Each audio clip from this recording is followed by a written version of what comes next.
Urea కోసం అన్నదాతలు అష్ట కష్టాలు పడుతున్నారు. పండగ పబ్బమని కూడా చూడడం లేదు.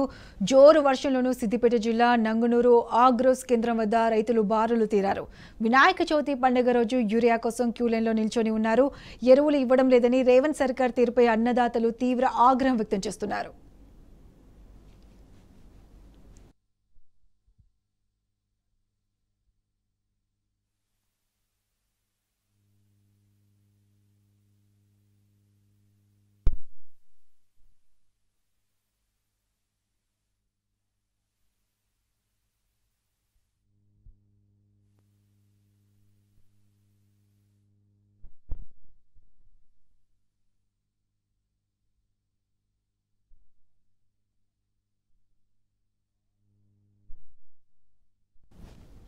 యూరియా కోసం అన్నదాతలు అష్ట కష్టాలు పడుతున్నారు. పండగ పబ్బమని కూడా చూడడం లేదు.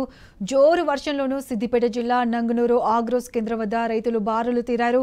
వినాయక చవితి పండగ రోజు యూరియా కోసం క్యూలైన్లో నిల్చొని ఉన్నారు.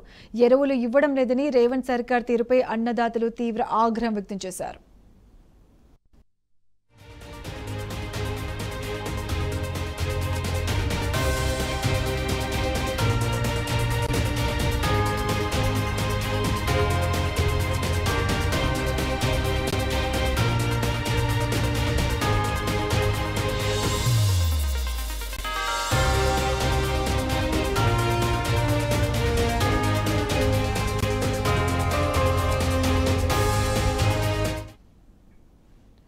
రైట్, ఇదే అంశానికి సంబంధించి పూర్తి అప్డేట్స్ మా ప్రతినిధి రంగాచారి అందిస్తారు.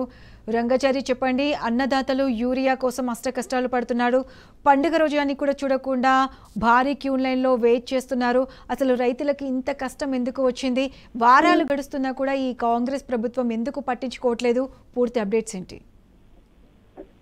ప్రత్యూష, యూరియా కష్టాలు ఈ రోజు పండుగ రోజు కూడా రైతులకు కొనసాగినటువంటి పరిస్థితి. ఒకవైపు వర్షము, మరోవైపు పండగ అయినప్పటికీ కూడా రైతులంతా కూడా యూరియా కోసం చాలా చోట్ల బారులు తీరు నిలబడ్డటువంటి పరిస్థితి ఈ రోజు కూడా కనిపించినటువంటి పరిస్థితి ఉంది. ముఖ్యంగా నంగునూరు మండల కేంద్రానికి ఈ రోజు యూరియా స్టాక్ వస్తుందని తెలిసినటువంటి రైతులంతా కూడా అక్కడికి పెద్ద ఎత్తున తరలి వచ్చారు. ఒకవైపు వర్షం పడుతున్నా కూడా లెక్క చేయకుండా అక్కడే వాళ్ళు నిలబడి పడిగాపులు కాసినటువంటి పరిస్థితి. అయితే అధిక సమయానికి రైతులకు అవసరమైనటువంటి యూరియా అక్కడ అందుబాటులో లేదని చెప్పి చెప్పిన నేపథ్యంలో ఒకసారిగా రైతులంతా కూడా ఇబ్బందులు పడ్డటువంటి పరిస్థితి, ఆగ్రహం వ్యక్తం చేసిన పరిస్థితి అక్కడ కనిపించింది.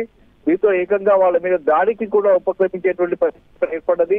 ఆ షాప్ మీద కూడా దాడికి రైతులు ప్రయత్నం చేసినటువంటి పరిస్థితి అక్కడ కనిపించిందంటే రైతులు ఒకవైపు చాలా రోజులుగా దాదాపు నెల 15 రోజులుగా యూరియా కోసం అవస్థల పాలవుతున్నవి విషయం తెలిసిందే. చాలా చోట్ల ఇదే పరిస్థితి కొనసాగుతూ ఉంది.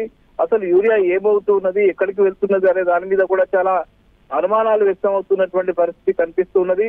వచ్చిన యూరియా, ఒకవైపు యూరియా చాలా కొరత ఉన్న నేపథ్యంలో ప్రభుత్వం సరైన సమయంలో యూరియాను తెప్పించడంలో పూర్తిగా విఫలమైనటువంటి పరిస్థితి ఒకవైపు ఉంటే, వచ్చిన యూరియా కూడా అది ప్రభుత్వ రంగ సంస్థల ద్వారా వాటిని, అంటే ప్రధానంగా పిఎస్సిఎస్ ఉంటాయి, సహకార సంఘాలు ఉంటాయి, వాటి ద్వారా పంపిణీ చేయాల్సిన బాధ్యత ప్రభుత్వానికి ఉంటుంది. లేదా రికగ్నైజ్డ్ ఏవైతే వీళ్ళు అనుమతి ఇచ్చినటువంటి ఆగ్రో విక్రయ కేంద్రాల ద్వారా వాటిని విక్రయించాల్సి ఉంటుంది. ప్రభుత్వం నిర్దేశించినటువంటి ధరల ప్రకారం వాటిని పంపిణీ చేయాల్సి ఉంటుంది. కానీ అది అసలు ఏమవుతున్నది, ఎక్కడికి వెళ్తున్నది, ప్రైవేట్ ఏజెన్సీలకు ఎందుకు ఈ పంపిణీ బాధ్యతని ప్రైవేట్ ఏజెన్సీలకు ఎందుకు ఇచ్చారనే అనుమానాలు కూడా వ్యక్తమవుతున్నటువంటి పరిస్థితి చాలా చోట్ల కనిపిస్తూ ఉన్నది.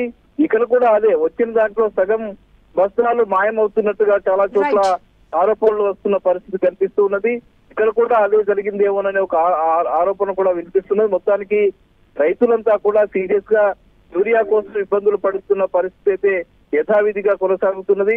ప్రభుత్వం మాత్రం ఇప్పటి వరకు దీని మీద ఒక సీరియస్ గా ప్రయత్నాలు చేసి రైతులకు సరైన సమయంలో యూరియా ఇచ్చేటువంటి ప్రయత్నాలు మాత్రం చేయడం లేదనేది మాత్రం చాలా వాస్తవికంగా కనిపిస్తున్న దృశ్యంగా మనం చెప్పుకోవచ్చు. Pratyusha. Right Rangachari, thanks for the updates.